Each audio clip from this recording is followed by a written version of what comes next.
podcast.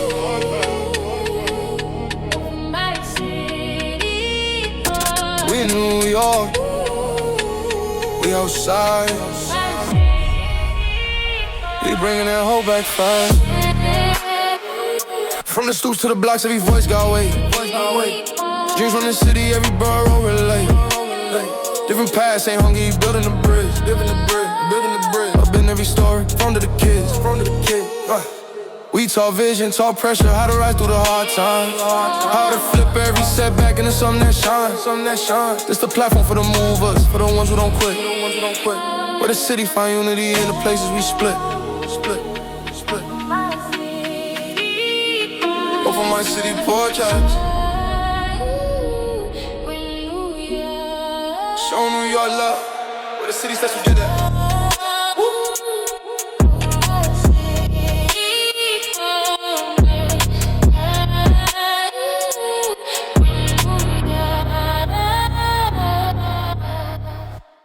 All right, well, we have Luigi Gomez with us today, right here in the Bronx, and we're at the Bronx Legends Cops and Kids program here, boxing program. Yes, sir.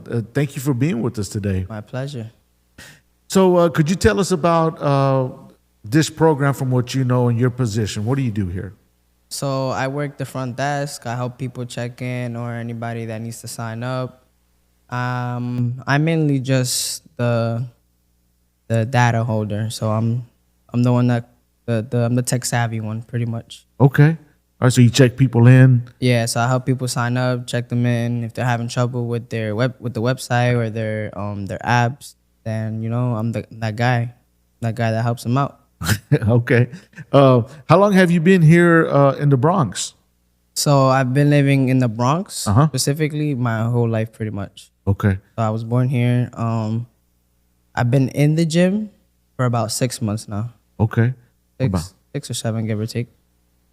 Wow, that's cool. So what do you think so far? You're 6 months in. What's going on? Can you tell us about your journey so far in here? So I came here to Bronx Legends to try to, I guess, find a better version of myself. Okay. Trying to become a better person and as well as a better boxer. So I came here to Bronx Legends looking for a better future for myself. I want to take boxing to a whole nother level. I want to become a professional. I want to be the star, the name of boxing as it is now. Okay.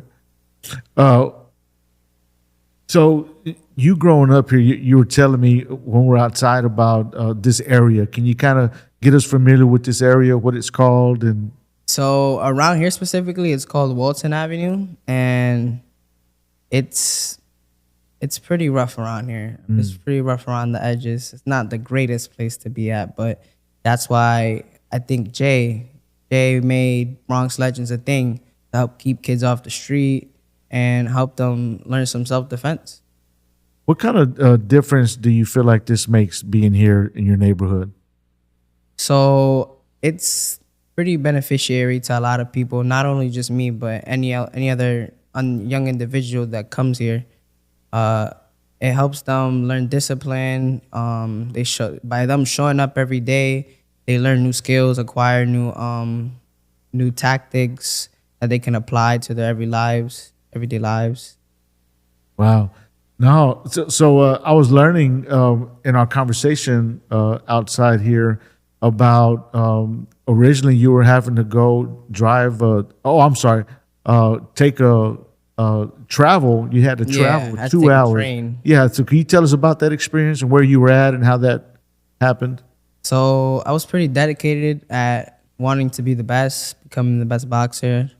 So I would take a 1.5 hour train ride to Brooklyn, the Cops and Kids in Brooklyn, and it was a lot. It was a lot of traveling. Pretty tired every time I came back, but as long as I was able to make my dream a reality, and it was gonna be through Cops and Kids. So being a part of the Cops and Kids program, is there people from the neighborhood that kind of look down on that? Like, cops, what are you doing with the cops or anything like that? Is that a thing or not really? Not really. Not that I know of. I know this program is a pretty good program for kids that are just trying to learn how to box. And I don't really think cops being a part of it is not much of a deal. Okay. To be honest. So nobody makes a big deal about it. Nah. Okay. And coming from your family, you grown up and from your family, how big of a deal is this to be able to be a part of something like this? Oh, it's huge deals. Great feelings, the blessing to be here every day, working here, being able to work out after work. I'm just thankful to everybody here who supports me in my journey as becoming a boxer. I'm grateful that Pete's here, Jay, everybody here. I'm grateful for everybody. Yeah, it's like a family, huh? Yeah. We try to treat everybody the same here with respect. About how many young people come in through these doors, do you think? So give or take, we have around 100 or more a day. Wow, a day they come in here. Mm-hmm. And do they travel as well, or are they all from the neighborhood? Some of them, I think some of them are from the neighborhood. Some of them come from literally the apartment right next door. Some of them come from not too many far places. Okay. What apartment is right next door to this? What's it called? 1761 Walton Avenue. That's what it's called? Yeah, it's an apartment complex. Okay. The Walton Avenue complex or something like that? Okay. How hard is it to come out of this neighborhood to be able to do something positive with your life? Is what would you say to that? I wouldn't say it's hard, but I want to potentially be a role model to these kids. I want to be a leader. So I want to show these kids that no matter how much you go through, no matter how many difficulties you go through or obstacles in life you go through, you can still achieve what you want as long as you work hard enough for it. And that's my goal here in Cops and Kids. My goal here is to teach kids discipline, to be leaders, and to have that work ethic that I have, that drive to become better. Wow. It really is encouraging to hear your perspective, your point of view. Thank you. This is your neighborhood. You live here. You're from here. And you have such a great heart for others. Thank you. You know, and that's really awesome. I'm sure that the community is benefits from you. You know, and I hope so. Maybe someday in the future. Yeah. And you know, you mentioned to me just briefly out there your aspirations of what you'd like to do in your career path. Could you share with the folks kind of what your thoughts are on that, what your heart is towards that, and why? So I grew up pretty much, I wouldn't want to say bullied, but I wasn't really the most popular kid in school. I was looked down upon, and I was at some point like really aggressive. And I found the sport of boxing, and then I fell in love with it. I found peace in the sport so aggressive. So I think that through boxing, you can really achieve anything if you really put your mind to it. Okay. And then you were mentioning that you're in the a program with the NYPD, is that right? Yeah, I forgot to mention that. I wanted to be a cop one day too. So I aspired to be like, three of my coaches or mentors. One of them is called Anthony Santos, Iglesia Frankie, and Nisa Rodriguez. Okay, yeah. All three of them are boxers, and they're all cops as well.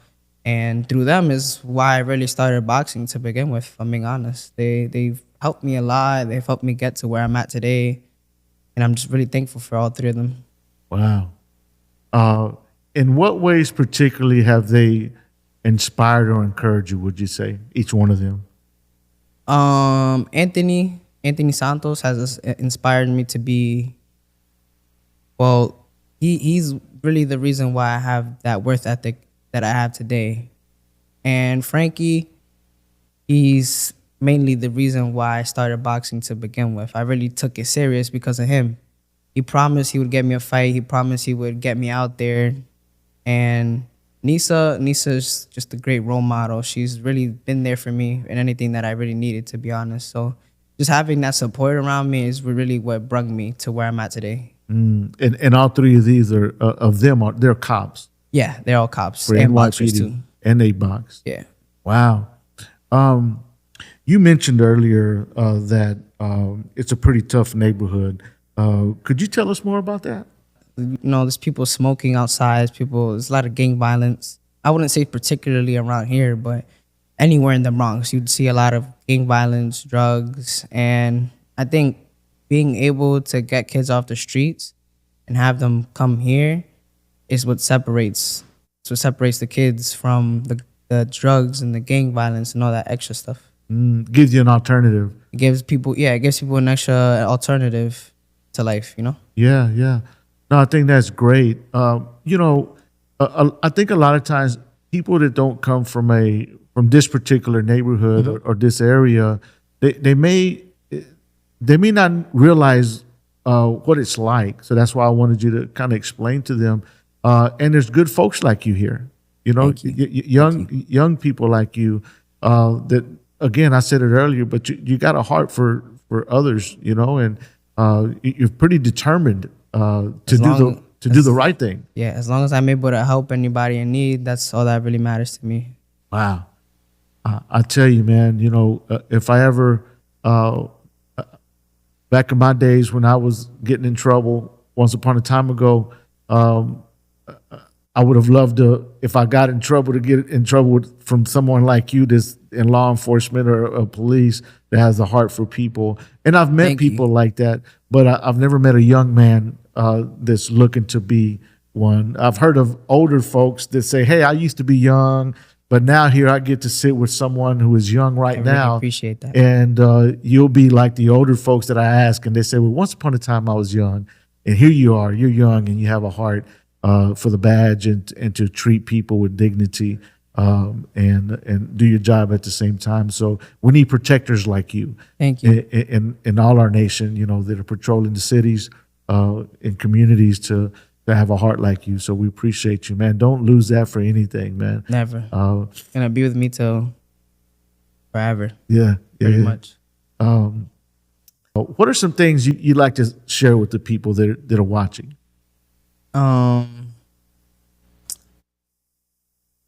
If I had to say anything, it would probably be just follow your goals, your aspirations, be who you want to be, and don't let others dictate who you are. Choose your friends and don't let your friends choose you.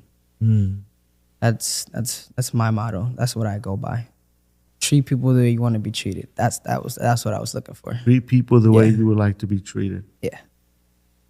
Man, that's right here in the Bronx, man. From a young man who has a heart of gold, from what I understand, from what I see. Thank you. I hear it from your coaches.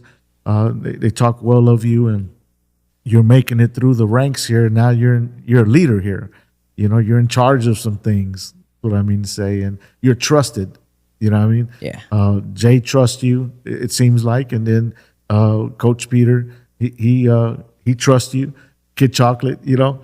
But Peter trusts you, you know, because you're one of the first ones that came in here. And yeah, I've been here since the beginning, since it was a basketball court, pretty much. Really? Yeah, it wasn't officially open yet, but we used to come here, and we used to help clean around, train whenever we had the chance, and just mainly try to help as best as possible. We were getting ready for the block party that happened September 6th. Uh-huh. And it was a whole big deal. Like, it was a whole bunch of stuff that went into play. It was a lot. It was a lot, but it came out successful. What happened at that block party? Would you share that with us? So at the block party, we had a lot of people come. We had a lot of people come sign up. We had people coming from all over, pretty much. We had food, we had free shirts, we had a couple people speak on the gym, and it was just a great experience overall. We had a lot of boxers here showcasing their talent. It was pretty fun. Wow. That's pretty cool, man. To be able to see the community come together. And it was a beautiful thing to see. Yeah. Man, obviously, I know this meant a lot to you because you were traveling an hour and a half. So back and forth, about 3 hours traveling. After school, after work, whatever the case was, and now it's right here in your backyard. Yeah, like I said, it's a blessing. It's a blessing to really be able to come here every day and work out and help the kids in need. So just grateful for this program even being open right now. Yeah. Luigi, what would you say to people who would like to invest in this program here, or to like to start or invest in a program where they're at in their own city or area? I think they should go for it. This is a great program. It teaches kids discipline and overall helps people become leaders and be what they want to be. We also offer a variety of things here. We offer things like qigong, breathing practices, yoga, and hopefully in the future we're gonna start doing jujitsu. We're gonna offer a wide variety of programs here. We also offer kids help with their homework. We have tutors that come in. So technically, it's like a DOE program, but not really. Okay. We're trying to help kids elevate. And how often do y'all open your doors here? We open from 3 to 7 every day, Monday through Friday. Sometimes on Saturday we open in case like there was like a holiday past prior. So like if you miss a day, then you'll be able to make it up on Yeah, you'll Saturday. be able to make it up on Saturday, make up that day that you missed. So yeah, we're open 3 to 7, Monday through Friday, sometimes Saturday. And you have at least about 100 folks a day that show up It's in a here. lot. Wow. And I think that's amazing. It's a beautiful program here, and young folks like yourself being able to show up and be a part of something positive. And could you tell us about, so you want to be a cop one day, Yeah. right? What are some of the things that you're learning or you have learned about being a cop since you've been around some cops? What are some things that you didn't realize? So through the NYPD Explorers, we learn like pretty much how to be a cop, what cops go through on a day-to-day basis. So in the NYPD Explorers, I'm part of the 40th precinct. Okay. Yeah, so that's where Anthony goes. Anthony works there. He's stationed there at the 40th precinct. At the 40th precinct, we're like a family. We treat each other like family. We treat everybody with respect there. And yeah, we pretty much get a taste of what the life of a cop is, what they go through on a day-to-day basis. We do scenarios, which is like real life situations on like what cops have to do in like certain like crime scenes, things like that. It's like the little things. We learn discipline. We do a lot of drills, like what military people do. Okay. The military. Yeah. Like, we do a lot of drills, and overall, it's just a great program to be a part of if you want to be a cop. That is. But we also try to help people like get into different programs. At my precinct, the 40th precinct, we go to events every Saturday. So we try to help the community, give back. We try as best as possible to be there for all the community events to help out. So Luigi, how long do you have to be in that program before you're able to get en route to be a cop? So it's from 14 to 21 years old. Okay. So as soon as you hit 21, from there you can either join the auxiliary, which is like, I would say more so like community service, like you're like helping out. Yeah. And then police officer. So you would probably want to go to the academy, police academy, Right. by the time you hit 21. Okay. And that's kind of what your heart is. That's the direction you're headed right there. Yeah. To do that. Yeah. What does your family think about that? My family, they love it. They love the idea of me being part of the NYPD Explorers. And I'm, again, grateful for everything that they've done for me, and just being a part of the program in general. Wow. What do your friends think about that? My friends are very supportive. They believe I can do it. So if they believe I can do it, and the support that they give me, I'm definitely going to be able to do it someday. That's pretty cool. Well, we thank you for sitting with us, Luigi. I know you're busy. You're out there checking people in and making sure you're doing the things that help out around here. But we just wanted to showcase the heart that you have and the heart that is here, at the center. So thanks again. We appreciate you. Thank you. Thank you for having me here. Yeah.